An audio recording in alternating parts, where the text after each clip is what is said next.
السلام عليكم ورحمة الله وبركاته إن الحمد لله نحمده ونستعينه ونستغفره ونعوذ بالله من شرور أنفسنا ومن سيئات أعمالنا من يهده الله فلا مضل له ومن يضلله فلا هادي له أشهد أن لا إله إلا الله وحده لا شريك له وأشهد أن محمدا عبده ورسوله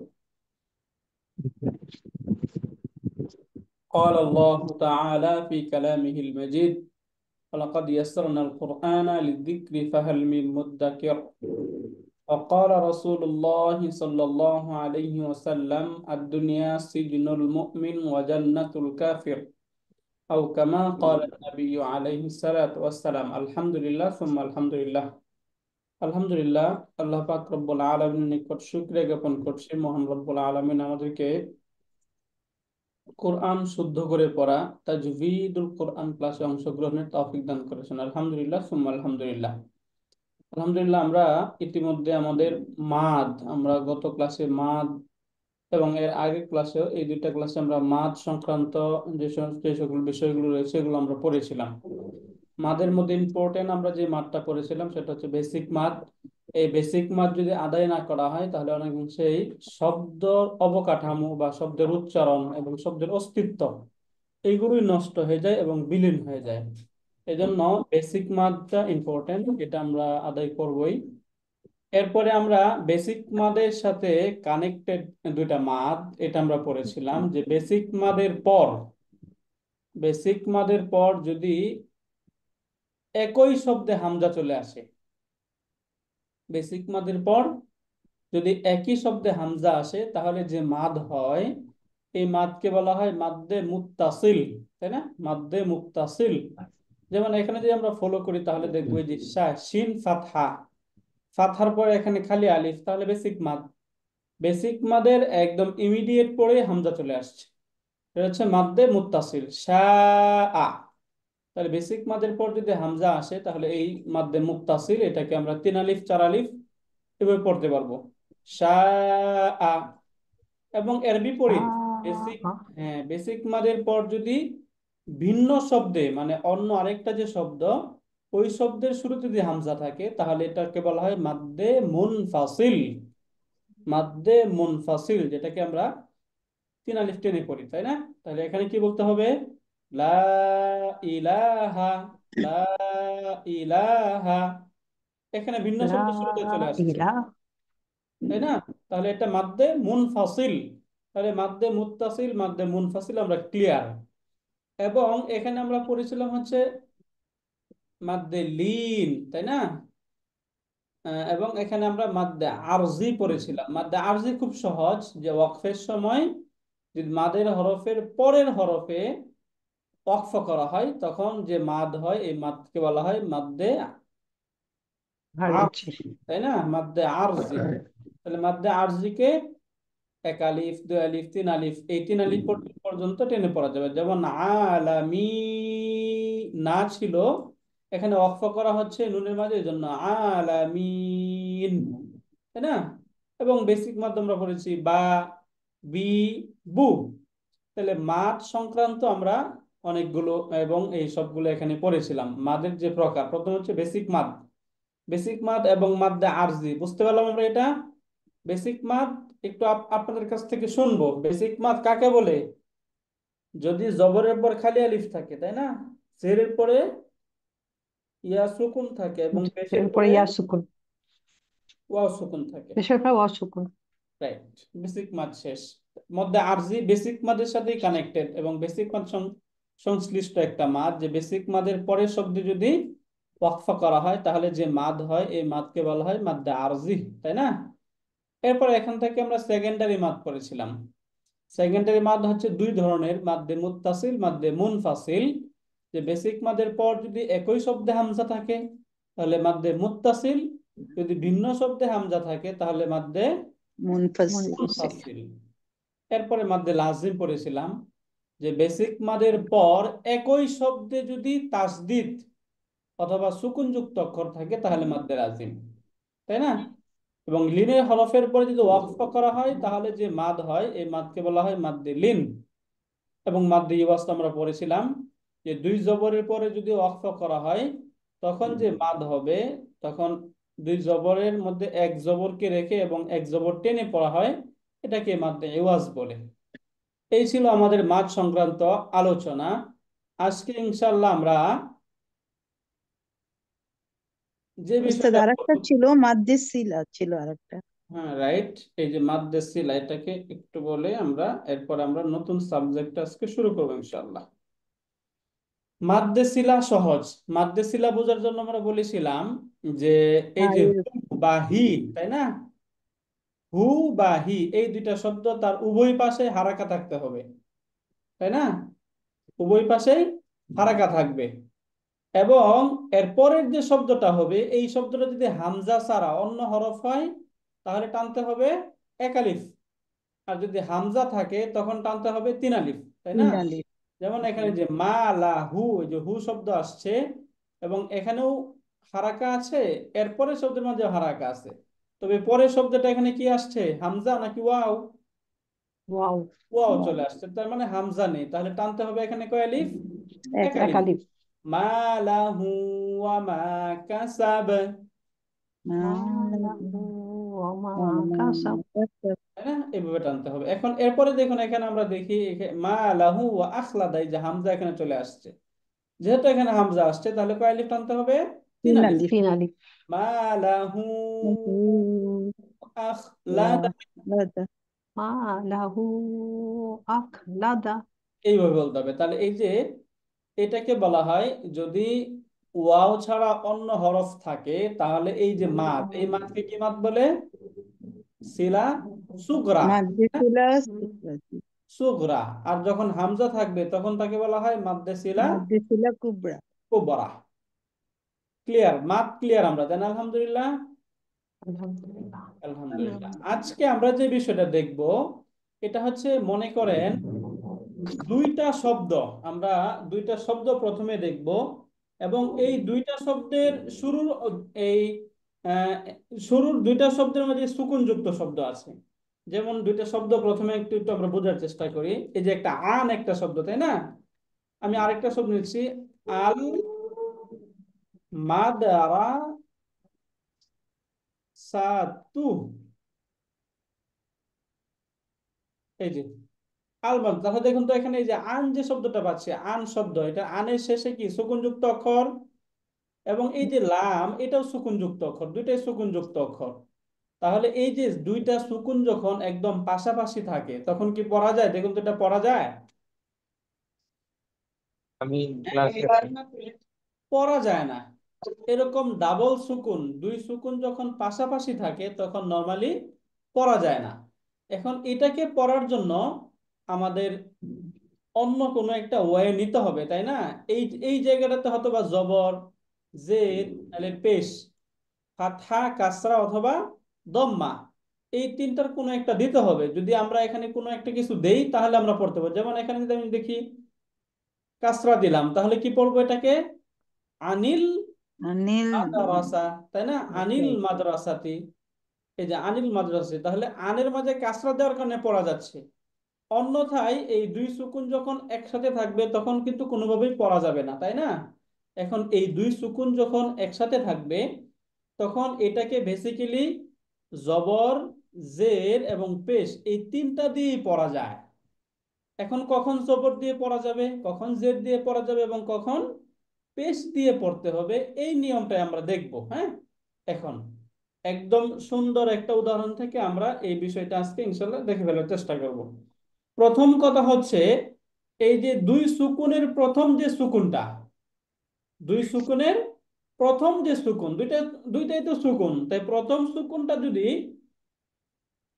মিম হয়, মিম কি হরফ বলুন তো, প্রথম সুকুনটা যদি মিম হরফ হয়, মিম হরফ, এই যে এরকম মিম সাকিন বা মিম হরফ হয়, প্রথম সুকুন যদি মিম হরফ হয় তাহলে দম্মা দিয়ে পড়তে হবে। কি দিয়ে পড়তে হবে, দম্মা দিয়ে। দম্মা দিয়ে পড়তে হবে। প্রথম সুকুন যদি মিম হরফ হয় তাহলে দম্মা দিয়ে পড়তে হবে। যেমন আমরা যখন সালাম দেই, সালামের উত্তর নেওয়ার সময় আমরা কি বলি, ওয়া আলাই করুন কি বলি? ওয়ালাইকুম শব্দ হইল হচ্ছে ওয়া সালাম। আলাইকুম, শব্দ ছিল এরকম যে ওয়া আলাইকুম আসসালামু। তাহলে এখানে এই যে তাসদিদ যুক্ত শব্দ, তাহলে তাসদিদ যুক্ত শব্দের মাঝে তো একটা সুকুন থাকে, তাই না? এবং এই যে এটাও সুকুন মূলত। আসসালামু যদি আমরা দেখি, এটা যদি আমরা একদম ইয়ে করে দেখি, তাহলে শব্দ এরকম এরকম ছিল, তাই না? ওয়া আলাইকুমুস সালাম মানে প্রথমটা সুকুন, এরপর একটা ফাতহা। এই দুইটাকে একসাথে করে তখন তাসদিদ দিয়ে লেখা হয়, এই জন্য শব্দে আমরা তাসদিদ দেখতে পাই। এখন কথা হচ্ছে যে প্রথমে যে মিম পেলাম, তাহলে মিমে কি দিতে হবে? প্রথম সুকুন যদি মিম হরফ হয়, তাহলে মিমের মাঝে কি দিতে হবে? দম্মা। দম্মা দিতে হবে, তাই না? তাহলে এখানে আমরা যখন ওয়া আলাইকুম, এখানে কি দিয়ে পড়বো? ফাতহা দিয়ে দম্মা প্রথম দিয়ে পড়বো। এক্ষেত্রে ওয়া মিম প্রথম সুকুন যদি বিতে মিম হরফ হয়, তাহলে দম্মা দিয়ে পড়বো। এই জন্য দম্মা আমরা দিয়ে। এখানে ওয়া আলাইকুমুস সালাম, এই যে এখানে দম্মা দিয়ে পড়ছি। বুঝতে পারলেন? তাহলে দুই মিন সুকুনের প্রথমটা যদি মিম হয়, শব্দে তাহলে দম্মা দিয়ে পড়তে হবে। সেকেন্ড, যদি দুই সুকুনের প্রথম যে সুকুন শব্দটা, এটা যদি মিন হরফ হয়, কি হরফ? মিন। মিন। মিন হরফ হয়, তাহলে ফাতহা দিয়ে পড়তে হবে। কি দিয়ে ফাতহা পড়তে দিয়ে। হবে? ফাতহা দিয়ে। ফাতহা দিয়ে পড়তে হবে। যদি মিম হয় তাহলে দম্মা দিয়ে পড়তে হবে, যদি মিন হরফ হয় তাহলে তাহলে ফাতহা দিয়ে ফাতহা পড়তে হবে।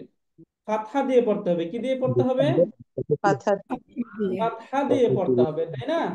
যেমন আমরা ওই যে যখন কোরআন মাজিদ শুরু করার আগে আমরা পড়ি আউযু হাসি বিল্লাহি মিনাশ শাইতানির রাজিম, তাই না? এই যে মিন, এখানেও শব্দ ছিল মিন প্লাস আশাই তনু। হ্যাঁ, এখন এই যে মিনের মাঝে সুকুন, তাহলে যেহেতু মিন শব্দ আসছে, তাহলে এখানে কি দিয়ে পড়তে হবে? ফাতহা ফাতহা দিয়ে। দিয়ে। তাহলে শব্দ হয়ে যাবে মিনাশ শাইতানির রাজিম, তাই না? মিনাশ শাইতানি। তাহলে এই নিয়মটা বুঝতে পারলাম আমরা, জি। দুইটা নিয়ম। তাহলে দম্মা এবং ফাতহা এই দুইটা বুঝলাম। এর বাহিরে কি থাকবে? কাসরা দিয়ে। কাসরা দিয়ে, তাই না? এখন এই যে এটা বোঝার কথা, যে যদি এই দুইটা কন্ডিশন না পাই আমরা, যদি এই দুইটা কন্ডিশন না থাকে, অর্থাৎ প্রথম হরফটা মিম না হয়, মিন না হয়, তাহলে সর্বদাই কাসরা দিয়ে পড়তে হবে। কি দিয়ে পড়তে হবে? কাসরা দিয়ে। কাসরা দিয়ে পড়তে হবে। যেমন আমরা প্রথমে যে উদাহরণটা লিখছিলাম আন প্লাস, আচ্ছা এইভাবে লিখি, যদি এই কন্ডিশনের কোনটা না হয়, তাহলে আন প্লাস আল মাদ্রাসাতু, তাই না? এখানে দুইটা সুকুন একসাথে চলে আসছে, তাহলে এখন যখন দুইটা সুকুন একসাথে থাকবে, তখন আমাকে ফলো করতে হবে কোনটা? প্রথম কাসরা সুকুন। দিয়ে। প্রথম সুকুনটাতে, প্রথম সুকুনটা কি মিন নাকি মিম হরফ আছে? যদি মিম থাকে তাহলে দম্মা দিয়ে পড়তে হবে, যদি মিন থাকে তাহলে ফাতহা দিয়ে পড়তে হবে। যদি এই দুইটার কোনোটা না থাকে, তখন আমাদেরকে এখানে কাসরা দিয়ে পড়তে কাসরা হবে। হবে। তাহলে এখানে আমরা কিভাবে পড়বো বলুন তো একজন? কাসরা হবে। আনিল আনিল মাদ্রাসাতি। মাদ্রাসা। আহসান তাসার, হ্যাঁ, এই যে আনিল মাদ্রাসাতি। মাদ্রাসা, এই যে আনিল মাদ্রাসাতি, আনিল মাদ্রাসাতি। তাহলে এটা আমরা বুঝতে পারলাম এরকম দুই সুকুন যখন একসাথে চলে আসবে, তখন আমাদের পড়াটা একটু ডিফিকাল্ট হয়ে যাবে। তখন আমাদের সহজের জন্য, যেন আমরা খুব সহজে পড়তে পারি, এই তিনটা নিয়মকে নাম্বার আমরা একটু ফলো করে রাখবো। এটা আমাদের, আমরা যারা গ্রামার পড়েছি বা আমরা যারা গ্রামার জানি, তাদের অনেক কাজে আসবে আমাদের এই নিয়মটা। তাহলে এই নিয়মটাকে আমরা বুঝতে পারলাম। একদম সহজে যদি বলা হয়, তাহলে দুই সুকুনের প্রথম সুকুন যদি মিম থাকে, তাহলে দম্মা দিয়ে পড়তে হবে। যদি মিন যদি হরফ থাকে, তাহলে ফাতহা দিয়ে পড়তে হবে। এই দুইটা কন্ডিশন যদি না থাকে, তাহলে সব সময় কাসরা দিয়ে পড়তে হবে। ডানে প্রথম এই অংশটা কি আমরা বুঝতে পারলাম আমরা? বলুন তো জি এই উস্তাজ, অংশটা আপনার দ্বিতীয়টা তো মিন হরফ তো না, মিন যে ডাইনে শব্দ বসতে যদি হয় হয়, মিন মিম শব্দ আর কি? প্রিপোজিশন। রাইট রাইট, রাইট, বুঝতে পেরেছি। মিন উস্তাদ, শব্দ। আমার একটু বোঝার দরকার ছিল। প্লিজ। যেমন পুরাটাই বুঝতে পেরেছি আপনি যেটা বলেছেন, কিন্তু শব্দটা শেষে, যেমন দ্বিতীয় লাইনে যেমন মিনাস শাইতানি, এটা হলো কাজটা হয়ে গেল শেষের নি, রাইট। তারপরেটাও হয়ে গেল আনিল মাদ্রাসাতি, কিন্তু প্রথমটাতে ওয়ালাইকুম আসসালামু থেকে গেল কেন? আচ্ছা, এটা হচ্ছে এখানে যে গ্রামারের কিছু নিয়ম আছে, এই গ্রামারের নিয়মের কারণে এই যে পরিবর্তনটা হয়েছে। এখানে এখানে এই যে আসসালামু দম্মা থেকে গিয়েছে এবং এখানে নি হয়ে গিয়েছে, এখানেও মাদ্রাসাতি কাসরা যুক্ত হয়েছে, তাই না? জি এই জি দুইটা জি হয়েছে আমার গ্রামারের নিয়মের কারণে। এই যে দুইটা শব্দ মিন এবং আন, এই দুইটা শব্দই যখন নাউনের শুরুতে যুক্ত হয় তখন ওই নাউনটাকে কাসরা যুক্ত করে দেয়। এই যে আল আচ্ছা মাদ্রাসাতি এবং শাইতানি দুইটাই নাউন, জি এই দুইটা হচ্ছে নাউন শব্দ। হ্যাঁ, মানে প্রিপোজিশন, আমরা ওস্তাদ বলতে পারি যে নাউনের প্রিপোজিশন। আগে preposition, correct, very correct. Preposition পড়লে পরের শব্দগুলি কাজটা যুক্ত হয়। তো আচ্ছা আচ্ছা ওয়াটা জি প্রিপোজিশন ছিল না, এই জন্য এরকম। ওয়া কনজাংশন ছিল। হ্যাঁ, আর আরেকটা উস্তাদ, স্যার। যদি শয়তানটা একটু ভেঙে দেন তাহলে ওইখানেও একটা যে সুকুনযুক্ত সিন তারপরে, তাহলে আরো সুন্দর হবে বিষয়টা বলা। স্যার, মিনাশ কোরআনে যে শাইতান। প্রথমে যদি আমরা আশ-শাইতান না শব্দটা দেখি, আমি দেখি যাবো। মূলত শব্দটা ছিল এরকম। হ্যাঁ, আশ শাইতান। শাইতান, এই যে দুইটা সিন, প্রথম সিনটা হচ্ছে সুকুন এবং এরপর একটা ফাথা যুক্ত, তাহলে দুইটাই যেহেতু একরকমই অক্ষর, এই জন্য তাসদিদ দিয়ে লেখা হয় এইভাবে। তাহলে তাসদিদের সবসময় আমরা মনে রাখবো, তাসদিদের মাঝে দুইটা থাকে। এক নম্বর হচ্ছে প্রথমটা হচ্ছে সুকুন, তাসদিদ মানে তাসদিদের দুইটা হরফ থাকে, প্রথমটা সুকুন, এরপরেরটা যে হারাকা থাকবে, যদি ফাতহা থাকে তাহলে ফাতহা, যদি কাসরা থাকে তাহলে কাসরা, যদি দম্মা থাকে তাহলে দম্মা। প্রথমটা হচ্ছে সুকুন, যেমন এই যে মিনাশ শাইতানি, যদি আমরা উচ্চারণ করি তাহলে কিন্তু এরকমই হয়, তাই না? আসসালামু প্রথমে একটা সিন সুকুনের সাথে উচ্চারিত হয়, এরপরে এই যে ফাতহার সাথে উচ্চারিত হয়। এই জন্য এটা এইভাবে লেখা হয়, তাসদিদ দিয়ে লেখা হয়। বুঝতে পারলেন? এটা ক্লিয়ার আমরা এটা? জি, বুঝতে পেরেছি। আর এখানে একটা ইন্টারেস্টিং জিনিস হলো, আমরা যখন কোরআন মজিদ পড়তে যাব তখন কিন্তু এগুলি দেওয়াই থাকবে। তা আমাদের যেন সন্দেহ না হয় যে মিন তো সুকুনওয়ালা নুন, জবর কেন আসলো, ফাথা কেন আসলো, সেটা ক্লিয়ার করার জন্য আসলে এই ক্লাস। বেসিক্যালি এগুলি আপনাকে আপনাকে যে জবর সহ দেওয়া থাকবে, বা পড়তে আমাদের অসুবিধা হবে না, তাই না ওস্তাদ? Right sir. কোরআনে আমরা যত জায়গায় পাবো সবসময় এটাকে জের জবর দেয়, মিনে মিন এই সুকুন থাকবে না, সবসময় ফাতহা দেওয়া থাকবে, আনে কাসরা যেখানে দেওয়া, প্রয়োজন আর কি, যেখানে প্রয়োজন। যেখানে প্রয়োজন। রাইট। ওকে ওস্তাদ। এরপরে আমরা আরেকটা যে বিষয়টা পড়বো সেটা হচ্ছে, যেমন আমরা তানবিন শব্দ, তানবিন আমরা তো তানবিন বুঝেছি, তাই না? ফাতহাতাইন কাসরাতাইন দম্মাতাইন, মানে দুই জবর দুই জের দুই পেশ। এই যে আমরা ফাতহা ফাতহাতাইনি মানে দুই জবর দুই জবর, এরপরে আমরা পড়েছি দুই জের এবং দুই পেশ, দুই জবর দুই জের দুই পেশ, এইটাকে একত্রে বলা হয় তানবিন, বলা হয় তানবিন, তানবিনুন, তানবিন বলে, তানভিনুন, তানভিন। তানবিন। হ্যাঁ, এখন এই যে এই জায়গায় আমরা মনে রাখবো যে এই যে তানবিনের পরে, তানবিনের পরের শব্দ যদি খালি আলিফ হয়, মানে খালি আলিফ মানে হরকতবিহীন আলিফ হয়, তখনও ছোট্ট একটা নুন, ওই যে ওই ওই তানবিনের নিচে ছোট একটা নুন দিয়ে পড়া হয়, এই নুনটাকে বলা হয় নুনে কুতনি, নুনে কুতনি বলা হয়। এটাকে আমরা একটু এখন একটু উদাহরণ সহ দেখে পড়ি। যেমন একটা শব্দ আমরা এখান থেকে দেখি, শব্দ আমরা পেলাম হচ্ছে কওমান, তাহলে এখানে আমরা কি ফাতহা পাচ্ছি? ডাবল ফাতহা পাচ্ছি, তাই না? কওমান, ডাবল ফাতহা। এরপরের শব্দ আল্লাহু, আল্লাহু, তাহলে এখানে আমাকে পড়ার জন্য এই এই জায়গায় আমরা অনেক জায়গায় যখন আমরা মুসহাফ দেখবো বা কোরআনে দেখবো তখন এখানে এই যে ছোট্ট একটা এরকম নুন থাকবে, নুন দিয়ে এটাকে কাসরা দিয়ে লেখা কওমানিল্লাহু, এইভাবে লেখা থাকবে। হ্যাঁ, কওমানিল্লাহু, এরকম আমরা দেখতে পাবো। মূলত তখন উচ্চারণে থাকবে এরকম, কওমানিল্লাহু,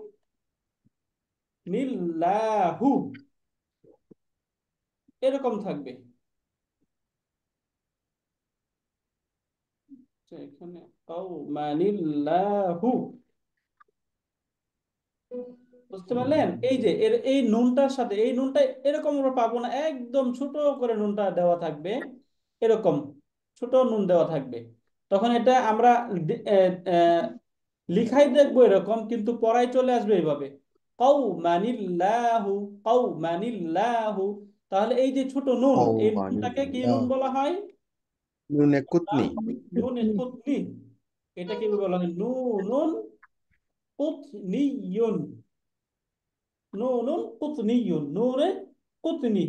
যেমন আমরা আরেকটা শব্দ করি ইয়াউমা ইদিন, তাই না?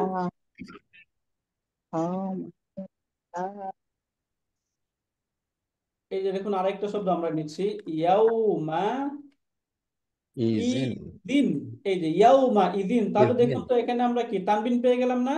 কাসরাতাইনি, তানবিন ডাবল কাসরা পেয়ে গেলাম, ইয়াউমা ইদিন।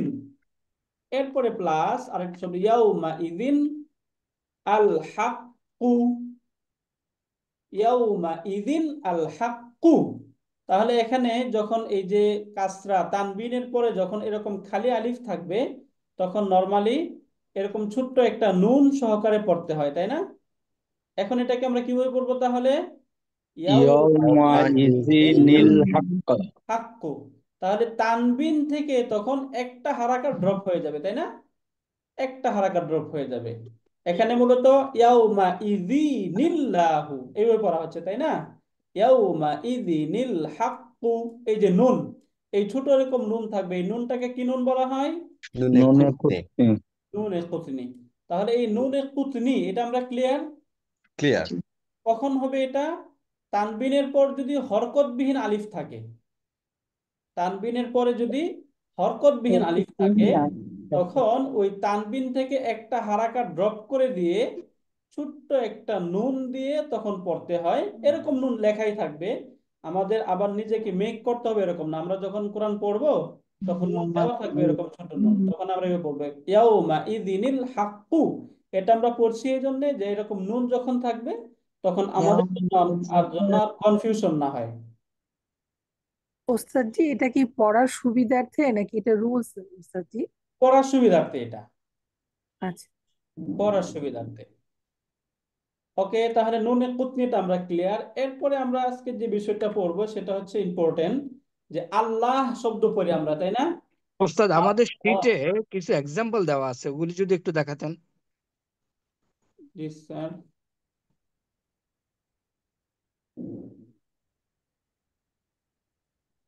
যেমন এই যে আমরা এখান থেকে যদি আমাদের এক্সাম্পল দেখি, কওমানিল্লাহু ইয়াউমা ইজিনিল এই যে হাক্কু কওমানিল্লাহু ইয়াউমা ইযিনিল হাক্কু, ইয়াউমা ইযিনিল হাক্কু। এই যে নুনটা, এই নুন ছোট একটা নুন দেওয়া রয়েছে এখানে, তাই না? এবং জি এখানে একটা কাসরা দিয়ে পড়া হচ্ছে। তাহলে এখানে ডাবল ছিল, এটাকে পড়তে হবে কিভাবে? এইভাবে, কিন্তু লেখায় আমরা পাবো এরকমই, হ্যাঁ। তখন একটা হারাকা দিয়ে পড়তে হবে ইয়াউমা ইযিনিল হাক্কু। এরকম আরেকটা শব্দ দেখুন নূহুন, এরপরে এই যে কাসরা, দেখুন এখানে আর পড়া যায় না, তাই না? এখন এই জায়গায় ছোট্ট একটা নুন দিয়ে এভাবে পড়তে হবে নুহুনিবনাহু, নুহুনিবনাহু, নুহু নুহুনিবনাহু, নিবনাহু এভাবে নুহু পড়তে হবে। নিবনাহু রাইট আমরা ওই যে সূরা পড়েছি হুমাজাতিল লুমাজা, তাই না? মাযাতিল লুমাযা হুমাজাতিল লুমাজাতিন, এই যে তিন, এখানে ডাবল কাসরা যেহেতু আসছে কাসরা তাইনি, এবং এখানে খালি আলিফ, তাহলে এই জায়গায় কি করতে হবে? একটা ছোট নুন দিয়ে পড়তে হবে, তাই না? ওস্তাদ হুমাজাতিনিল লুমাজাতিনিল্লাযী, হুমাজাতিল লুমাজাতিনিল্লাযী। এই যে নি, এই নিতে পড়ছি, এই নিটা, এই নিটাই হচ্ছে নুনুল কুতনি। বুঝতে পারলেন? জি ওস্তাদ জি, ওস্তাদ জি, সূরা মুলকের যে আহ, প্রথম লাইনটা, তো যদি আমরা থামি, যদি ওয়াকফ করি, তাবারাকাল্লাযী বিয়াদিহিল মুলকু ওয়া হুয়া আলা কুল্লি শাইইন কাদির। এখানে যে নুনে কুতনিটা আছে, যদি আমি থেমে যাই তাহলে তো আর পড়বো না, পরের না, লাইনটাকে আমরা আল্লাযী যদি দিয়ে আমরা পড়বো। থেমে থেমে যাই তখন আর পড়তে হবে না, যদি পড়ে যাই তাহলে পড়ে যেতে হবে। আচ্ছা, বুঝতে পারলেন? হ্যাঁ, থেমে গেলে পড়তে হবে না, আর যদি না, থেমে থেমে গেলে যায়। পড়তে হবে না, যদি ধরে আচ্ছা, পরের আয়াতের সাথে মিলিয়ে পড়া হয় তখন পড়তে হবে। জি রাইট। জি স্যার। এখন তখন আমরা পড়াটা কেমন হবে? তখন আল্লাযী দিয়ে শুরু করতে হবে। নিল্লাজি কুল্লি শাইইন কদির কদির কদিরিন নিল্লাজি লিল্লাযী, এই যে কদিরিন শব্দটা কদিরিন আছে, ওই কদিরিন এই শব্দের শেষে তখন একটা নুন এডিশনাল দিয়ে তখন আমাদেরকে পড়তে হবে সূরা মুলক। আমরা এই যে এখান থেকে একটু দেখি এটা। ওয়াকফ করলে ওস্তাদ পরের লাইনে ইয়ে দিয়ে আল্লাহ জি দিয়ে পড়তে হবে, আল্লাহ জি খালাকাল মাউত হবে। এই জায়গায় দেখুন, এই যে আমরা এখানে পড়ি তাবারাকাল্লাযী বিয়াদিহিল মুলকু ওয়া হুয়া আলা কুল্লি শাইইন কাদির। এই যে কাদির, এখানে আমরা যে মাদ করলাম এটা কি মাদ্দে আর যে মাদ্দে আরজি, তাই না? তাহলে এখানে থেমে গেলাম। এখন থেমে না যায় তাহলে আর মাদ্দে আরজি হবে না, এটা হবে ইয়া মাদ। ইয়ামাত কদিরু নিল্লাজি কাদিরিল্লাযী, এই যে এখানে কদিরি উস্তাদ কদিরি হবে না কদিরুনিল্লাযী। কদিরু নিল্লাজি হবে, রু নিল্লাজি হওয়ার কথা। হ্যাঁ, জি জি রুনিল্লাযী কদিরুনিল্লাযী, তখন এই যে আলিফ, এই আলিফটা উচ্চারিত হবে না, বুঝতে পারলেন? আর যদি এখানে আমরা থেমে যাই তখন এই আলিফের মাঝে ফাথা দিয়ে উচ্চারিত হবে আল্লাযী খালাকাল মাউতা ওয়াল হায়াতা। বুঝতে পারলেন স্যার? জি জি বুঝতে তাহলে পেরেছি। এখানে পড়ে গেলে আমাদেরকে এই যে কদি রু রু নিল্লাজি নিল্লাযী কদিরুনিল্লাযী। এইভাবে মিলিয়ে পড়তে হবে। আর যদি এখানে থেমে যায় তখন আল্লাযী খালাকাল মাউতা ওয়াল হায়াতা লিয়াবলুয়াকুম আইয়ুকুম আহসানু আমালা। এই যে আমালা, এখানে যদি আমরা থেমে যাই তাহলে কি মাদ হবে? বলুন। এওয়াজ, মাদ্দে এওয়াজ। ইওয়াজ, রাইট। হুম, আমালান এরকম ছিল, তাই না? তখন একটা হারাকাত ড্রপ করে দিয়ে এক আলিফ টেনে পড়তে হবে আমালা, মাদ্দে ইওয়াজ, তাই না? জি স্যার। ওয়াহুয়াল আজিজুল গফুর, ওয়াহুয়াল আজিজুল গফুর। এই এখানে জায়গায় ইম্পর্টেন্ট হলো কনফিউজ এই যে মধ্যে এওয়াজ, অনেকে বলতে পারেন অনেকে বলতে পারেন নাই। বলতে পারাটা ইম্পর্টেন্ট না, অ্যাকশনটা কি সেটা ইম্পর্টেন্ট। অ্যাকশনটা হলো এখানে যদি থামে তাহলে একটা হরকত বাদ পড়ে যাবে, এক আলিফ টানতে হবে, এই অ্যাকশনটা ইম্পর্টেন্ট। এটা তো সবারই মনে আছে, তাই না? জি স্যার। জি নামটা মনে রাখার দরকার নেই, আমরা আনলেস আমরা কাউকে পড়াতে যাই তখন এটা এসেনশিয়াল। বাট ভেরি ইম্পর্টেন্ট, যেটা ভোলা যাবে না, যে এখানে যদি থামি আমি এক আলিফ টেনে পড়বো একটা হরকত বাদ দিয়ে। আচ্ছা, আর ওস্তাদের জন্য একটা পয়েন্ট। ওস্তাদ, স্যার। ওস্তাদ কি শুনতে পাচ্ছেন? জি স্যার। আচ্ছা, আমরা এই নুনে কুত্তিটাকে কি বেসিক্যালি বলতে পারি ইলতিকাউস সাকিনাইনে? ইলতিকাউস সাকিনাইনের জন্য স্যার ওই যে উভয় পাশে সুকুন থাকতে হয়, দুই পাশে সুকুন এখানে তো থাকতে হয়। কাদিরুন যখন হইলো, জি স্যার। কাদিরুন যখন হইলো তখনও তো নুনের উপরে সুকুন হলো। একটা নুন এরিস, হ্যাঁ, তানবিনটা একজন নুনই। হুম, তাই না? Right sir. আমার তো মনে হয় ইট ইজ ইলতিকাউস সাকিনাইনে।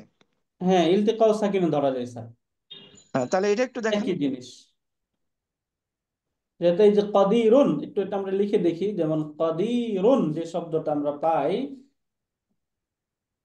কাদিরুন এরকম ছিল মূলত, তাই না? কাদিরুন, তখন এই যে কাদিরুন এখানে যেমন ইলতিকাউস সাকিনাইন যদি আমরা ধরি, তখন যেহেতু এটা মিন শব্দ না, প্রথম আমরা পড়েছিলাম কি? মিম শব্দ, মিম মিন শব্দ অথবা মিম হরফ। রাইট, অথবা মিম শব্দ অথবা মিন হরফ। এখানে প্রথম সুকুনটা দেখুন তো, মিম অথবা মিন, এই দুটার কোনোটা নাই, তাই না? জি না। তাহলে এখানে কি দিয়ে পড়তে হবে?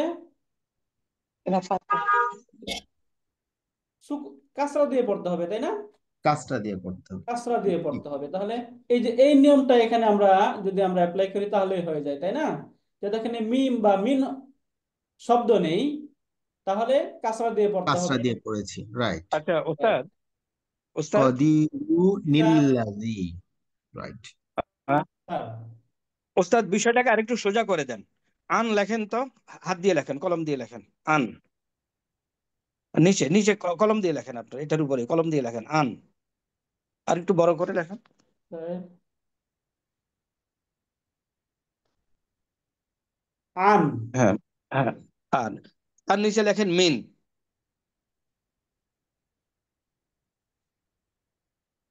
আচ্ছা দেখেন, আনের লেখার বেলায় উপরে হলো আইনের উপরে হলো ফাতা, তাই না? জি আর মিন লেখার বেলায় মিনের নিচে হলো কাসরা। কাসরা। এখন নুনের উপরে উল্টা পাল্টা করে, এদের উল্টা পাল্টা করে হরকত দিয়ে দেন, হয়ে যাবে, মিলে যাবে। তাহলে আনের বেলা হবে কি আনিল, মিনের বেলা হবে কি মিনা। মিনাল। মিনা। ব্যাস, ও বুঝা আচ্ছা, গেছে? সহজ হলো। জি জি জি, উপরে এটা উপরে আর নিচে, হরকতের উপরে নিচে হবে, ব্যাস, এই দুইটা সূত্র শেষ। ভাইস ভার্সা হবে। জি স্যার, এটা সহজ। হ্যাঁ, আমরা হুম, কিন্তু অ্যাপ্লিকেশনে, please remember, we should focus on application. এই তাজবিদের রুলস গুলি অনেক বড় বড় কঠিন আছে, অনেক বড় বড় terminology, just don't worry for that. শুধুমাত্র দেখেন যে আপনি অ্যাপ্লিকেশন করতে পারেন কিনা, তাহলেই হবে। তাহলে আনিল আর মিনাল, ফিনিশ। ওকে, প্লিজ প্রসিড ওস্তাদ। ওকে, তাহলে বেসিক্যালি এই যে আমরা নুনে কুতনি যেটা, এটা ইলতিকাউ সাকিনাইন, যেটা আমরা আগের যে নিয়মটা পড়লাম, এই নিয়মটাতে যদি আমরা দেখি তাহলে আমরা এটা এইভাবেও আমরা সহজে বুঝে যাব, তাই না? এরপরে আমরা আজকে Clear? যেটা পড়বো সেটা না, এটা হচ্ছে কি ক্লিয়ার হয়েছে সবাই? এটা ক্লিয়ার স্যার, জি এটা জি ক্লিয়ার। একদম পরিষ্কার। নুনে কুতনি ক্লিয়ার। হুম। এবং আমাদের জন্য সুবিধা হলো এগুলি লেখা থাকবে, আমরা লেখা দেখে যেন কনফিউজ না হই, এই জন্য এখানে বলা। এই বলা দেখে আপনাকে শিখতে হবে না ইনশাআল্লাহ। ওকে, রাইট। এরপরে আমরা আল্লাহ শব্দ পড়ি, তাই না? আল্লাহু, এই যে আল্লাহু এই শব্দের মাঝে যে লাম, এই লামটা নিয়ে দুইটা কথা রয়েছে। এই লামটা কখনো পাতলা করে পড়তে হয়, কখনো মোটা করে পড়তে হয়। যেমন আমরা নর্মালি যখন শব্দ পড়ি আল্লাহু বলি, তাই না? এখানে মোটা করে পড়তেছি। কিন্তু যে আমরা বিসমিল্লাহ যখন বলি বিসমিল্লাহি, তখন যখন বিসমিল্লাহ বলি তখন করে, আমরা হ্যাঁ, পাতলা করে পড়ি, তাই বিসমিল্লাহ, না? রাইট, বিসমিল্লাহ আর আল্লাহ, রাইট। বিসমিল লাহি, তখন এই জায়গায় পাতলা করে পড়ছে। তাহলে একই লাম কখনো মোটা করা হচ্ছে, কখনো পাতলা করা হচ্ছে, তাই না?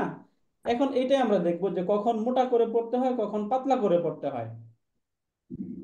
একদম এই জায়গায় মোটা কথা হচ্ছে যখন এই লাম শব্দের উপরে, যখন এই আল্লাহ শব্দের যে লাম, এই লাম শব্দের উপরে যখন লাম শব্দের যে পূর্বের যে শব্দ, লাম শব্দের পূর্বের শব্দটাকে আমরা ফলো করতে হবে। পূর্বের শব্দের মাঝে যদি ফাতহা বা দম্মা থাকে, ফাতহা বা দম্মা থাকে। দুইটা শব্দ, ফাতহা বা দম্মা যদি থাকে তাহলে মোটা করে পড়তে হবে, যদি কাসরা থাকে তাহলে পাতলা করে পড়তে হবে। কি বললাম তাহলে? পূর্বের ওস্তাদ শব্দের যে মাঝে, কথাটা বলছে, ওস্তাদ যে কথা বলছে যদি ধরতে পারেন, এখানে যে আল্লাহ শব্দের মধ্যে যে লামটা আছে, প্রথম লামটা হলো কিন্তু সুকুনওয়ালা, correct? Correct sir, correct. Right? এটাকে কেউ ধরতে হবে, আগের বর্ণ ধরতে হবে। যেই বর্ণটা ধরবে ওটাতে যদি জবর পেশ, ফাথা এবং দম্মা থাকে তাহলে মোটা করে দেবেন। আগের বর্ণে যদি পেশ অথবা জবর থাকে মোটা করে দিবেন, আদারওয়াইজ চিকন, ফিনিশ। দেখেন তো ক্লিয়ার কিনা।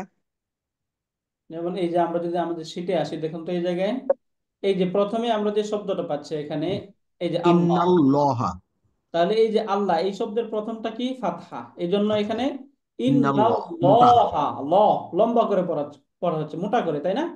ইন্নাল্লাহা আলিমুন, তাহলে আল্লাহ এখানে মোটা।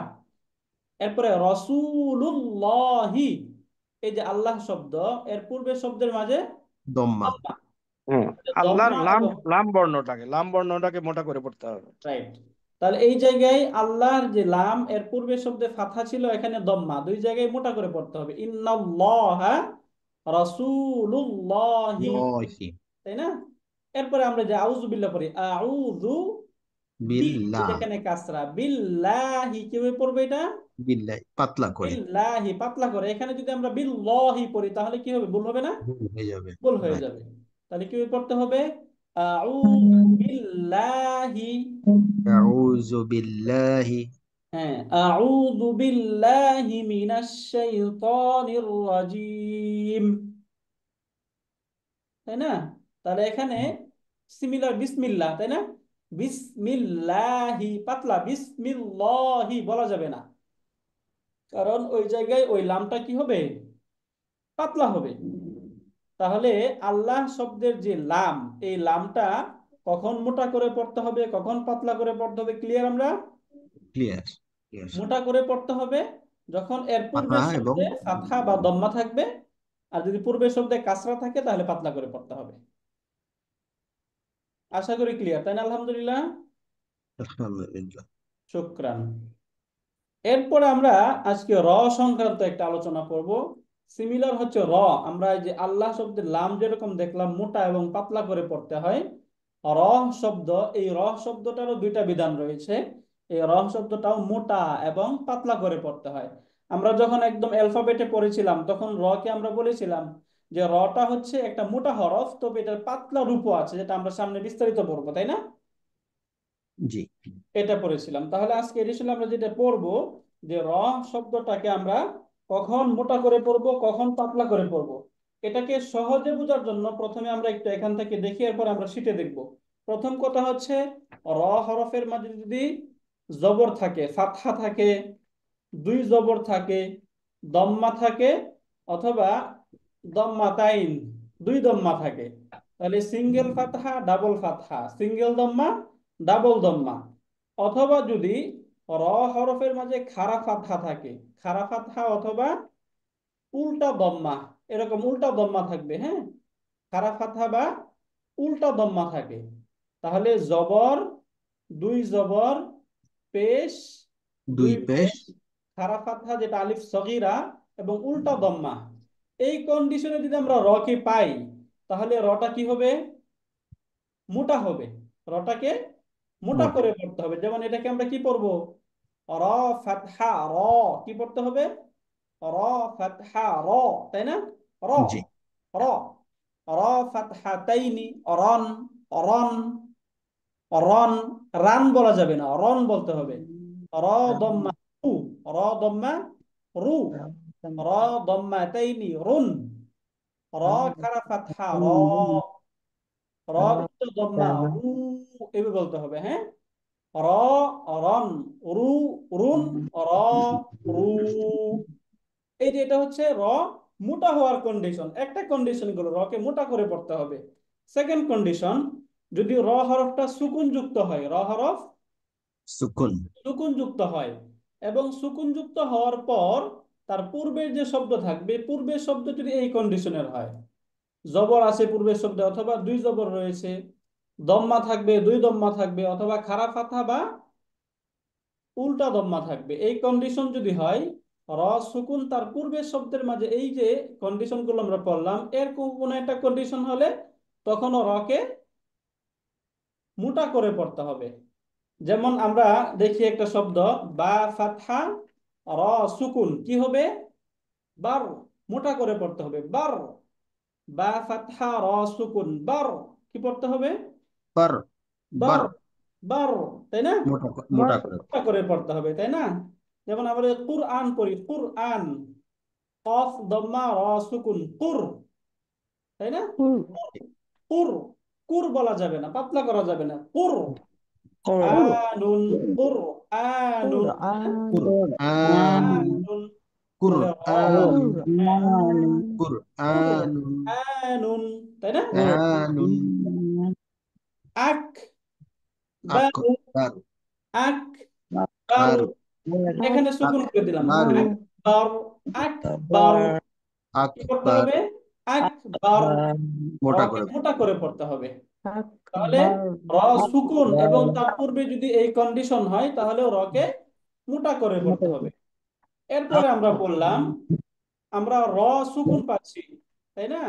র সুকুন, এর পূর্বের যে হরফ সেটাও সুকুন। প্রথমে কি র সুকুন, তাই না? এর পূর্বের শব্দ সেটাও সুকুন। এরকম যদি থাকে র সুকুন তার পূর্বেরটাও সুকুন, তার পূর্বের শব্দ যদি এই কন্ডিশন হয়, তার পূর্বের শব্দ যদি এরকম কন্ডিশন হয় তখন রকে মোটা করে পড়তে হবে। যেমন আমরা একটা উদাহরণ দেখি, আমরা উদাহরণ করছি, যেমন একটা শব্দ আমরা যে ওয়াল আসর, কি পড়ছি? ওয়াল আস ওয়াল আসর। দেখুন এখানে র মোটা করে সুকুন, পড়ছি। র সুকুন, তার পূর্বে সদ, ওয়াল এটাও আস সুকুন, কিন্তু তার পূর্বে শব্দের মাঝে ফাতহা, তাই না?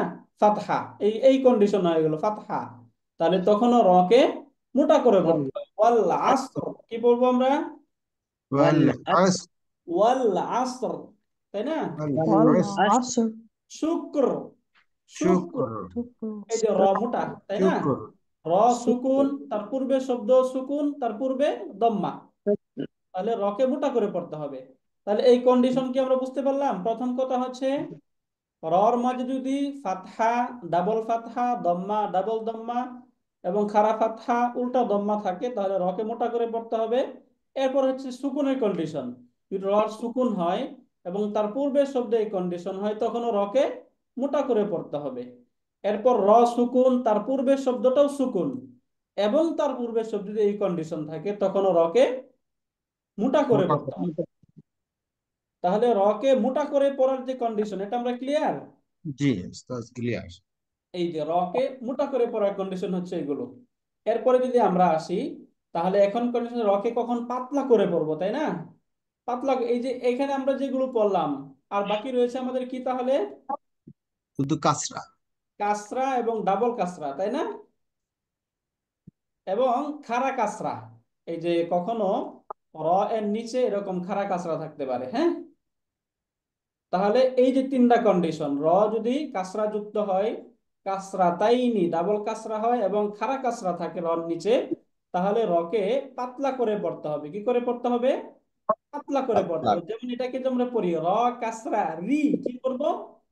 রি, র কাসরা রি, রি বলা যাবে না। যদি রি বলি তাহলে ভুল হবে। র কাসরা রি, র কাসরা তাইনি রিন, র কাসরা তাইনি রিন, তাই না? এরপরে র খাড়া কাসরা রি, রি বলতে হবে। তাহলে রি, রিন, রি। এই জায়গায় যে মোটা করে ফেলি আমরা তাহলে কি হয়ে যাবে? ভুল হয়ে যাবে। ভুল হয়ে যাবে। তাহলে কখন র পাতলা করে পড়তে হবে, ক্লিয়ার এটা আমরা? ক্লিয়ার। এখন এটা আমরা একটু উদাহরণ সহ দেখি। যেমন আমরা একদম পরিচিত শব্দ রিজকুন, কি পড়ি আমরা? রিজকুন রিজকুন। এখন রিজকুন এটাকে র কে যদি মোটা করে পড়ি রিজকুন তাহলে ভুল হবে না? ভুল হবে। ভুল হয়ে যাবে। তাহলে কি পড়তে হবে এটাকে? রিজকুন রিজকুন, এই যে রর মাঝে রিজকুন কাসরা, রিজকুন, তাই না? রিজকুন রিজকুন, রিজকুন, রিজকুন, তাই না? রিজকুন। আজ রিন, আজ রিন, আজ আজ রিন, রিন এই যে রর মাঝে আজ ডাবল কাসরা চলে আসছে। আজ আজ রিন রিন, আজ আজ রিন, রিং আজ আজ রিন, রিন রাইট। রিক রি, রিক রি, কি শব্দ? ভিক্টরি রি। তাহলে রতে এখানে কাসরা, কাসরা জন্য আছে। এই রটাকে পাতলা করে পড়তে হবে, হ্যাঁ? রিক এখন রিক সিমিলার আগেরটার মতো, যদি রটা সুকুন যুক্ত কোন হয়, থাকে? সুকুন যুক্ত হয়, র সুকুন যুক্ত হওয়ার পর তার পূর্বের শব্দ যদি এরকম কন্ডিশন থাকে, অর্থাৎ র সুকুন তার পূর্বের শব্দে আবার কাসরা চলে আসছে অথবা ডাবল কাসরা চলে আসছে, তখন রকে কি করে পড়তে হবে? পাতলা করেই পড়তে হবে। পাতলা করে পড়তে হবে। যেমন ফির, ফির আউনা, কি পড়তে হবে? ফির ফির আউনা। আউন এই যে এখানে র সুকুন কিন্তু তার পূর্বের ফির শব্দে কাসরা, কাসরা আছে। এই জন্য রকে পাতলা করে পড়তে হবে। যদি এটাকে আমরা এভাবে পড়ি ফির আউনা তাহলে ভুল হবে। তাই না? তাহলে পড়তে হবে কি ফির ফির আউনা, আউনা, আউনা, ফির আউনা, রকে পাতলা করে পড়তে হবে, পাতলা, তাই না? এরপর আরেকটা শব্দ দেখুন, যদি আমরা দেখি ওয়াস, ওয়াস বীর, কি পড়তে হবে এটাকে? ওয়াস ওয়াস বীর, বীর, ওয়াস বীর, বীর। ওয়াস বীর। তাহলে এটা ক্লিয়ার, তাই না? জি এরপর সিমিলার আরেকটা শব্দ, আমরা এটাকে রকে নিচে নিয়ে আসি। এখন এরপরে তৃতীয় নাম্বার কন্ডিশন, র সুকুন যুক্ত হবে, তাই না? জি, এই যে র সুকুন, তার পূর্বেও সুকুন থাকবে, এবং তার পূর্বে শব্দে যদি এই কন্ডিশন গুলো হয়, কোন কন্ডিশন গুলো? কাসরা এই যে বা কন্ডিশন, কাসরাতাইন বা কাসরা, ডাবল কাসরা এবং খাড়া কাসরা, এরকম যদি থাকে, তখন ও রকে কি করে পড়তে হবে? পাতলা করে পড়তে হবে। পাতলা করে পড়তে হবে।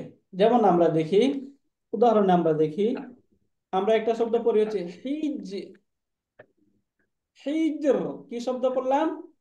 হিজর, হিজর, হিজর। এই যে র, র হিজর, সুকুন যুক্ত হয়েছে, তার পূর্বের শব্দ জিম, এটাও সুকুন যুক্ত হয়েছে, এবং তার পূর্বের শব্দ যে হা, হাতে কাসরা চলে আসছে, তাই না? হিজ, কাসরা চলে আসছে। তাহলে র সুকুন, তার পূর্বেও সুকুন, এবং তার পূর্বের শব্দে যদি কাসরা থাকে, তাহলে রকে পাতলা করে পাতলা পড়তে করে। হবে। হিজর, কি শব্দ এটা? হিজর, হিজর, হিজর, হিজর, হিজর, হিজর। হিজর, হিজর, যেমন আরেকটা শব্দ দেখি আমরা, জিক্র, কি শব্দ? জিকর, জিকির, জিক্র, জিক্র। জিকর, এই যে র জিকর। পাতলা, যেহেতু র সুকুন, তার পূর্বে সুকুন, এবং তার পূর্বের শব্দে কাসরা চলে আসছে, এই জন্য জিক্র পাতলা করে পড়তে হবে। সিমিলার শব্দ সিহিব, কি শব্দ? সিহিব। সিহর, এই জায়গায় র সিহির, পাতলা হবে। তাহলে র মোটা এবং পাতলা, এই কন্ডিশন গুলো ক্লিয়ার। ক্লিয়ার। আরেকটা কন্ডিশন, এই কন্ডিশনে রটা পাতলা করে পড়তে হবে, সেটা হচ্ছে যদি র সুকুন যুক্ত হয়। মনে রাখতে, এটা একটু একটু খেয়াল রাখতে হবে, এটা রটা সুকুন যুক্ত, তার পূর্বের শব্দ যদি ইয়া শব্দ থাকে, কি শব্দ? ইয়া ইয়া, সুকুন থাকে, এবং তার পূর্বে যদি জবর থাকে। নর্মাল কন্ডিশন হচ্ছে র যদি সুকুন যুক্ত হয়, তার পূর্বে যদি সুকুন যুক্ত হয়, এবং তার পূর্বে যদি জবর থাকে, তাহলে রকে কি করে পড়তে হয়? মোটা করে পড়তে হয়, তাই না? কিন্তু র যদি সুকুন যুক্ত হয়, এবং তার পূর্বের শব্দটা যদি ইয়া সুকুন হয়, এবং তার পূর্বে যদি জবর থাকে, তখন রটাকে পাতলা করে পড়তে হয়। যেমন একটা শব্দ আমরা দেখি, এই যে এখানে দেখুন রটা সুকুন যুক্ত হয়েছে, তাই না? এখানে র সুকুন যুক্ত হলো, এবং তার পূর্বের শব্দে ইয়া সুকুন চলে আসছে, এবং তার পূর্বেরটা হচ্ছে জবরযুক্ত শব্দ। নরমালি এটা মোটা হওয়ার কথা, তাই না? খৈর, এরকম হওয়ার কথা, কিন্তু এটাকে আমরা কি পড়ি? হয়, খৈর, খৈর। এটা কেন হয়েছে? কারণ ইয়া, এই ইয়াটা হচ্ছে একটা খৈর, নরম অক্ষর, ইয়াটা একটা নরম অক্ষর, এবং এই ইয়ার খাতিরে এই রটাকে খুব পাতলা বা নরম করে পড়া হচ্ছে। খৈর, কি শব্দ বলুন? খৈর, খয়র, খৈর, খৈর। খৈর, মানে খয়র। এটা হচ্ছে এক্সেপশন, তাই না? জি, এটা মানে একটা ইয়া এখানে কাসরার কাজ করছে অনেকটা। রাইট, কাসরার যে রুলটা, ওই রুলটা। রাইট। এরপরে আমরা গাইরিল মাগদুবি পড়ি, তাই না? গয়ের, তো এখানে আমরা অক্ফ করে দিই গাইর, তাহলে এখানে কি করতে হবে? রকে পাতলা করে পড়তে হবে। পাতলা করে পড়তে হবে। বুঝতে পারলেন? তাহলে এই এই এই জায়গায় রটা মোটা হওয়ার কথা ছিল, কিন্তু এক্সেপশনটা হচ্ছে এই জায়গায় পাতলা করে পড়তে হবে। শুধু কন্ডিশন কি? ইয়ার কারণে। ইয়ার কারণে। সিমিলার আমরা আরেকটা কন্ডিশন পড়ব, এই কন্ডিশনে রটা পাতলা হওয়ার কথা, কিন্তু সেই জায়গায় রটাকে মোটা করে পড়তে হয়, মোটা করে পড়তে হয়। এটা একটু আমরা দেখি। যেমন আমরা শব্দ দেখি, যদি র সুকুন যুক্ত হয়, তাই না? র সুকুন যুক্ত হওয়ার পর এই র এর পরের শব্দ যদি মোটা হরফ হয়, আমরা মোটা হরফ পড়েছিলাম, মোটা হরফ কয়টা পড়েছি আমরা? 8টি, 7টি, তাই না? 7টি। হ্যাঁ, কি কি বলুন? সদ, সদ, সদ, দদ, দদ, খ, দ, দ, দ, আহ, গইন, খ, গইন, খ, কফ, কফ, তাই না? আর কফ।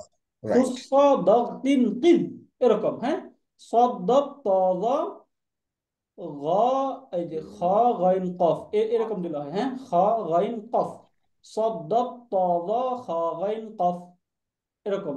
এই যে 7টা হরফ যদি র সুকুন যুক্ত হয় এবং তারপরে শব্দটা যদি এই যে এই 7টা শব্দ যদি থাকে, তখনও রটাকে মোটা করে পড়তে হয়। এখন এই কন্ডিশনটা আমরা একটু প্রথমে বুঝি, একটা উদাহরণ থেকে বুঝি, তাহলে ক্লিয়ার হবে।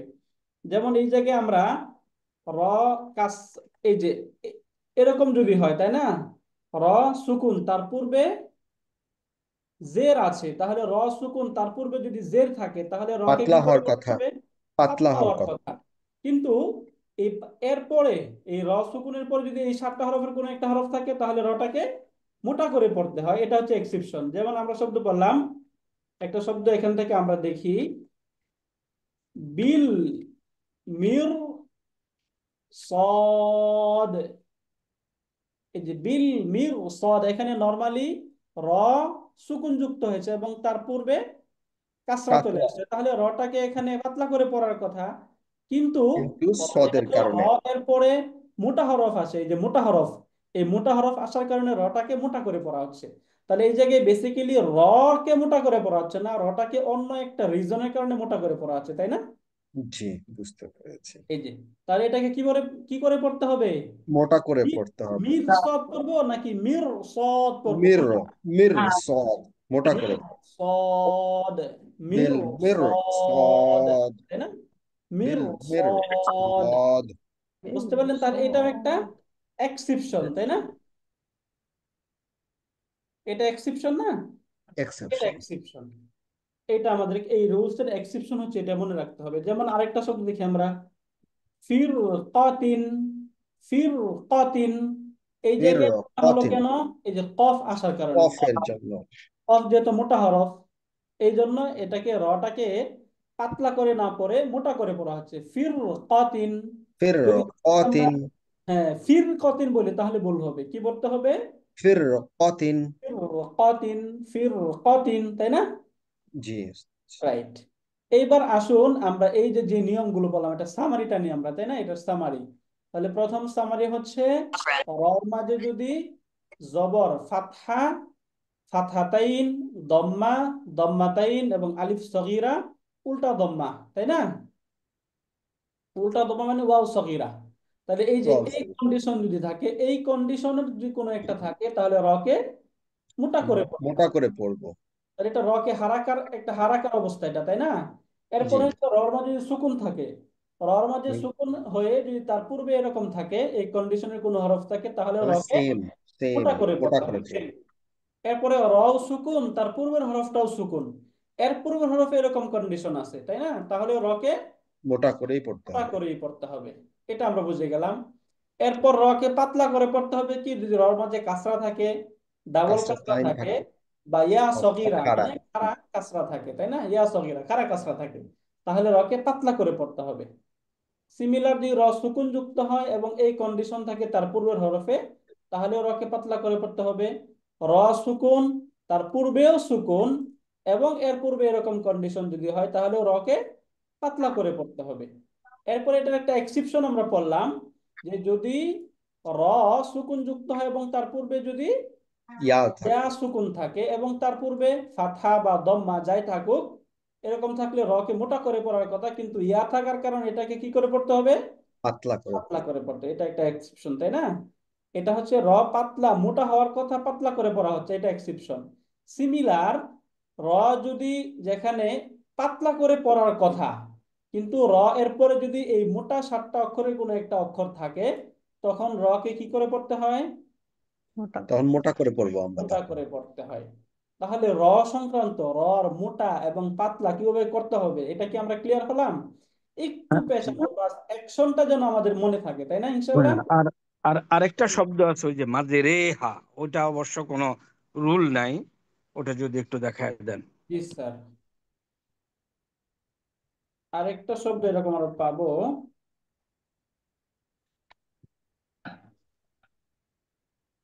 মাঝ রেহা।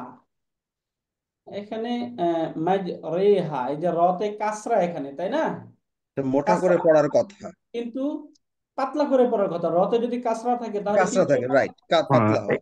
রাইট। এখানে এখানে খারাজের, রয়ের উপর, রয়ের নিচে খারাজের। খারাজের, এটা ওই যে ফন্টে দেওয়া যায় না, এই জন্য আমরা খারাজের মানে এই যে এরকম থাকবে নিচে, হ্যাঁ, টানটা থাকবে। মাঝ রেহা মানে নর্মালি এখানে কোনো হারাকায় পড়া হয় না, তাই না? যখন যদি এখানে যদি কাসরা থাকতো তাহলে কি পড়া হইতো? মাজরিহা। ফাথা থাকলে মাজরাহা, বা দম্মা থাকলে মাজরুহা, এরকম হইতো। কিন্তু এটাকে এমালা বলা হয় আর কি, এমালা বলে, যে এই জায়গায় কাসরা দিয়ে পড়া হচ্ছে না, বরং কাসরার মাঝামাঝি করে পড়া হয়, মাঝ রেহা বলে, তাই না? আচ্ছা, এই এটা শব্দটা। অ্যাকসেপ্টার একটু মনে রাখলেই হবে। রাইট স্যার, শুক্রিয়া। আর হ্যাঁ, এখন ওই ওস্তাদ যে রয়ের ব্যবহারটা দেখাইছেন খুব সুন্দর করে উপস্থাপন করছেন, থ্যাংক ইউ ওস্তাদ। আমাদের জন্য যেটা খেয়াল করেন, অনেকগুলি নিয়ম বলা হয়েছে, তাই না? এই এত নিয়ম মাথা ঘুরে যেন না যায়। এখানে যদি কোথাও ভুল হয়, you don't make major mistake. আপনি কোনো কবিরা গুনার মধ্যে পড়বেন না, তেলাওয়াতটা সুন্দর হবে না, এই আর কি। তাইলে আমরা চেষ্টা করব as much as possible follow করতে, এবং খেয়াল করতে যে হ্যাঁ আমি জানি আসলে এরকম হওয়ার কথা, এবং নিয়মগুলি খুব ছোট্ট করে উপস্থাপন করা হয়েছে। আমার মনে হয় ধরতে অসুবিধা হওয়ার কথা না কারো, তাই না? জি ইনশাআল্লাহ, অসুবিধা হবে না। Clear everybody? Yes sir. Okay ইনশাআল্লাহ, ওকে ইনশাআল্লাহ, ঠিক আছে ওস্তাদ। Right, sir. এখন আমরা আমাদের শীটে যদি এই যে এই চার্টটা যদি আমরা দেখি, তাহলে আমরা আমাদের এই যে আমরা যে নিয়মগুলো পড়লাম, এই নিয়মগুলো প্রত্যেকটা এখানে এইভাবে আমরা সুন্দর করে এখানে লিখে দিয়েছি। এই জায়গাতে আমরা আপনারা খুব সহজে ধরতে পারবেন এই যে কন্ডিশন গুলো। এরপরে এই যে এখানে র সুকুন এবং তার পূর্বে দম্মা, ফাতহা, র সুকুন তার পূর্বে সুকুন, তার পূর্বে যদি ফাতহা আচ্ছা, এবং ডাবল ফাতহা, দম্মা, ডাবল দম্মা এগুলো থাকে, তখন রকে মোটা মোটা করে করে। করতে হবে, তাই না? এবং এই যে নিচেরটা হচ্ছে এক্সেপশন। এই যে এই জায়গায় আমাদের মনে রাখতে হবে, এখানে র তার পূর্বে কাসরা, নরমালি রকে এখানে পাতলা করে পড়ার কথা, কিন্তু যেহেতু মোটা অক্ষর চলে আসছে এই জন্য এটা মোটা করে পড়তে হবে, বিল মিরসাদ ফির কাতিন, এভাবে বলতে হবে। সিমিলার এখানে র হরফটি পাতলা করে পড়তে হবে যদি কাসরা থাকে বা ডাবল কাসরা থাকে, অথবা আলিফ সগীরা উল্টা কাসরা থাকে যদি, তাই না? তাহলে রকে পাতলা করে পড়তে হবে, যেমন রিজকুন, আজরিন, কারিআ, কারিআ, তাই না? এরপর র সুকুন তার পূর্বে যদি এরকম কন্ডিশন হয় তখন রকে পাতলা করে পড়তে হবে। র সুকুন তার পূর্বেও সুকুন এবং তার পূর্বে শব্দে যদি এরকম কন্ডিশন থাকে তখন রকে পাতলা করে পড়তে হবে, যেমন হিজর, হিজর, যিকর, যদি এই জায়গায় আমরা হিজর, যিকর, সিহর এরকম করে রকে মোটা করি তাহলে ভুল হবে, পাতলা করে পড়তে হবে, হিজর, যিকর, সিহর এরকম করে পড়তে হবে। এটার এক্সেপশন হচ্ছে যদি র সুকুন হয়ে তার পূর্বে শব্দে ইয়া সুকুন থাকে, তখন তার পূর্বে দম্মা বা ফাথা যাই কিছুই থাকুক, রকে তখন পাতলা করেই পড়তে হবে, যেমন খাইর, গাইর, তাই না? এই চারটা যদি আমাদের কখনো কোনো মিস্টেক হয়, তাহলে এই চারটা আমরা যদি খেয়াল করি, ইনশাল্লাহ আমরা র এর মোটা এবং পাতলা হওয়ার যে ব্যাপারটা এটা এখান থেকে বুঝে যাব। এবং আমরা যখন কোরআন পড়বো তখন যদি আমরা র কে মোটা বা পাতলা করে পড়ে ফেলি, তাহলে যে একদম আমাদের পড়া অশুদ্ধ হয়ে যাবে, নামাজ নষ্ট হয়ে যাবে, বিষয়টা এরকম না। হ্যাঁ, এটাকে হচ্ছে শব্দের এবং কোরআনের আরো অনেক বেশি সুন্দর করে পড়ার জন্য আমাদের এই নিয়মগুলো ফলো করাটা প্রয়োজন। তবে যদি আমরা এখানে যদি মিস্টেক হয় তাহলে মেজর কোনো প্রবলেম হবে এরকম না, যেটা স্যার একটু আগে বললেন। আলহামদুলিল্লাহ, তাহলে আমরা যে বিষয়টা আজকে পড়লাম ইম্পর্টেন্ট হচ্ছে আল্লাহ শব্দের যে লাম, এই লাম কখন মোটা হবে? যদি লামের পূর্বের শব্দের মাঝে যদি জবর বা কথা পেশ থাকে তাহলে মোটা করে পড়তে হবে, যদি কাসরা থাকে তাহলে পাতলা করে পড়তে হবে। এবং রর যে নিয়মগুলো আমরা পড়লাম এগুলো যদি আমরা আরেকটু রিভিশন করি আরেকবার তাহলে আমাদের ক্লিয়ার হবে। আমরা ভিডিওটা যদি আরেকবার একটু দেখি, খুব ফার্স্ট আওয়ারে যদি আমরা দেখি তাহলে ইনশাল্লাহ আমাদের এটা ক্লিয়ার হয়ে যাবে ইনশাল্লাহ। তাহলে র সংক্রান্ত এবং আল্লাহ শব্দের লাম সংক্রান্ত যে আমরা নিয়মগুলো পড়লাম, এটার অ্যাকশনটা আপনারা ক্লিয়ার কিনা? এটার অ্যাকশনটা আমরা ধরতে পারবো না ইনশাল্লাহ? ইনশাল্লাহ ইনশাআল্লাহ। ইনশাআল্লাহ। ইনশাআল্লাহ। ওকে, তাহলে আজকের ক্লাস সম্পর্কে আমাদের কোনো প্রশ্ন আছে কারো? জি না উস্তাজ, নাই। শুকরান। যদি কোনো প্রশ্ন থাকে তাহলে আমাকে হোয়াটসঅ্যাপে নক করলে ইনশাল্লাহ আমি উত্তর দেবো। জাযাকুমুল্লাহ খাইরান। তাহলে বোন আজকে আমরা শেষ করি, তাই না? সুবহানাকা আল্লাহুম্মা ওয়া বিহামদিকা আশহাদু আল্লা ইলাহা ইল্লা আনতা আস্তাগফিরুকা ওয়া আতুবু ইলাইক। আসসালামু আলাইকুম ওয়া রাহমাতুল্লাহি ওয়া বারাকাতুহু। ওয়ালাইকুম আসসালাম।